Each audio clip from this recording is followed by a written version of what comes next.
স্বজনদের সাথে ঈদ করতে ঢাকা ছাড়ছে নগরবাসী। কাল থেকে শুরু হচ্ছে টানা 10 দিনের ছুটি। ঈদের আগে আজ শেষ কর্মদিবস।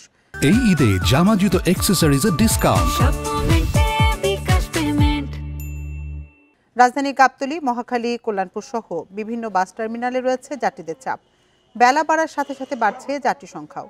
দুপুরের পর ভিড় আরও বাড়বে বলে জানিয়েছে টার্মিনাল কর্তৃপক্ষ। যাত্রী চাপ থাকায় টার্মিনালগুলোর আশপাশের সড়কে দেখা দিয়েছে যানজট। এদিকে কমলাপুর রেল স্টেশনেও সকাল থেকে ভিড় রয়েছে যাত্রীদের। তবে ঈদযাত্রায় যাত্রীদের ভোগান্তি কমাতে স্টেশনে চেকিং ব্যবস্থা ও অতিরিক্ত নিরাপত্তা জোরদার করেছে কর্তৃপক্ষ।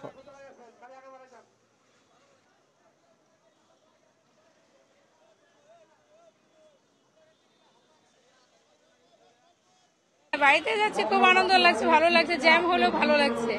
রাস্তাঘাটের অবস্থা এখন একটু অন্যরকম, ঈদ তো সামনে, তাই বাসে আইসে লাইনে দাঁড়ায় টিকিট কাটতে হয়, কিন্তু একটা কষ্ট, মানুষের ধাক্কা ধক্কা খেতেছি, তারপরে কষ্ট করে দাঁড়ায় আসছি। ওনাদের একটা চিন্তা করা উচিত, মানুষের কষ্ট দিয়ে তো কোনো লাভ নেই। বাড়ি ফেরা নিয়ে আরো জানাতে এবার ঢাকা এবং সাভার থেকে আমাদের সাথে যোগ দিচ্ছেন সহকর্মীরা। শুরুতে যাচ্ছি রাজধানী মহাখালীতে, সেখানে আছেন আমাদের সহকর্মী জাহিদুল ইসলাম। জাহিদ, মহাখালী বাস টার্মিনালে আপনি যাত্রীদের চাপ আজকে কেমন দেখছেন? আজকে তো শেষ কার্যদিবস, ঈদের আগে কি পরিস্থিতি দেখছেন সেখানে?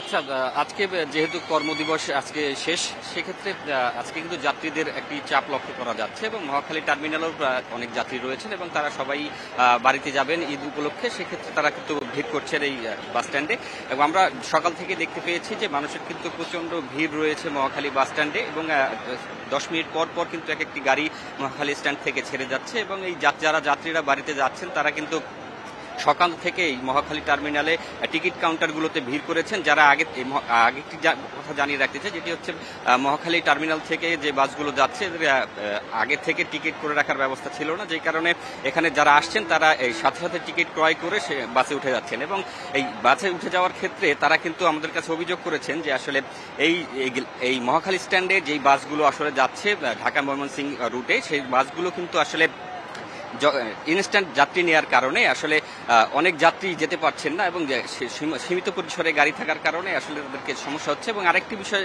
জানিয়ে রাখছে, যেটি তারা অভিযোগ করেছেন আমাদের কাছে, যে গাড়ি থাকা সত্ত্বেও বলা হচ্ছে যে আসলে গাড়ি সংকট রয়েছে এবং তাদেরকে লাইনে দাঁড় করিয়ে রাখা হচ্ছে লম্বা সময় ধরে। এবং আরেকটি অভিযোগ তারা করছেন যে এখানে ব্ল্যাকে টিকিট বিক্রি হচ্ছে, যারা যাত্রীরা লাইনে দাঁড়িয়ে থাকছেন তারা আসলে টিকিট পাচ্ছেন না এবং তারা কিন্তু বলছেন বারবার যে এই যাত্রীদেরকে আসলে তাদের যেই সমস্যাগুলো ফিল করছেন এগুলোর জন্য তারা বাস টার্মিনাল কর্তৃপক্ষের সঙ্গে কথা বলেছেন এবং তারা কিন্তু আমরাও চেষ্টা করছি তাদের সঙ্গে কথা বলার। তারা কিন্তু জানিয়েছে যে পর্যাপ্ত বাস রয়েছে এবং মানুষের যাত্রা সংকট হওয়ার কথা নয়, কিন্তু মানুষের যেহেতু আজকে প্রথম দিন, আজকে কর্মদিবস শেষ, সেক্ষেত্রে মানুষ কিন্তু আগে ভাগে বাড়িতে যাওয়ার জন্য নিজের পরিবার নিয়ে হাজির হয়েছেন বাস স্ট্যান্ডগুলোতে এবং যারা আজকে যাবেন না বা আরো দুদিন পরে যাবেন, ঈদের আগের দিন যাবেন, তারাও কিন্তু তাদের পরিবারদেরকে ছেড়ে যাওয়ার জন্য বাস স্ট্যান্ডগুলোতে আসছেন এবং এই কারণে আজকে প্রথম দিন যেহেতু সেক্ষেত্রে একটি ভালো চাপ দেখা যাচ্ছে এবং টার্মিনালগুলোতে মানুষের ভিড় আমরা সকাল থেকেই দেখেছি।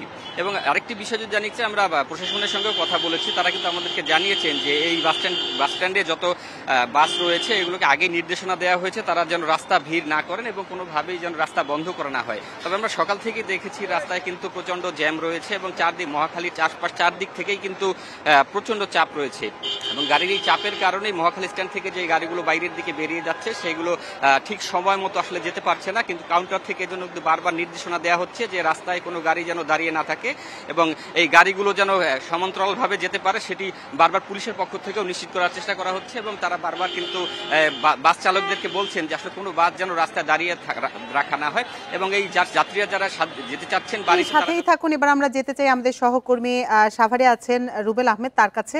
রুবেল, আপনি মহাসড়কের পরিস্থিতি কেমন দেখছেন? আমরা আমাদের সহকর্মীর কাছ থেকে রাজধানী বাস স্ট্যান্ডগুলো চিত্র জানছিলাম। মহাসড়কের পরিস্থিতি কেমন, যানজট আছে কিনা কোথাও, জানাবেন বিস্তারিত।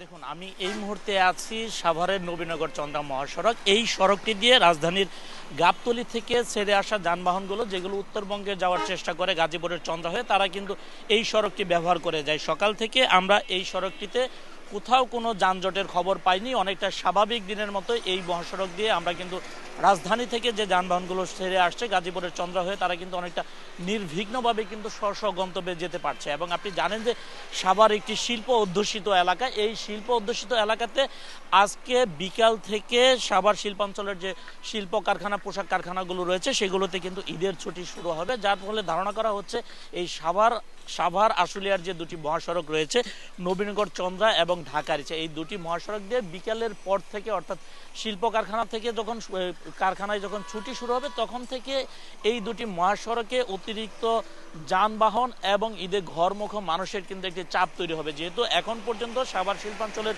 পোশাক কারখানাগুলোতে উৎপাদন চলছে, সেক্ষেত্রে এখন পর্যন্ত এই সাভারের যে মহাসড়কগুলো রয়েছে এখানে ঈদে ঘরমুখ মানুষের আমরা কোনো চাপ দেখতে পাইনি। বিকালের পর থেকে চাপ বাড়বে এবং সেই চাপের কারণে যানজট তৈরি হওয়ার একটি আশঙ্কা তৈরি হয়েছে, যার কারণে জেলা পুলিশ, ট্রাফিক পুলিশ এবং হাইওয়ে পুলিশ কিন্তু প্রস্তুত রয়েছে। তারা বলছেন প্রতিবারের মতো এবারও তারা ঈদে ঘরমুখ মানুষদের যাত্রা নির্বিঘ্ন করতে একদম শেষ মুহূর্ত পর্যন্ত তারা কাজ করে যাবে।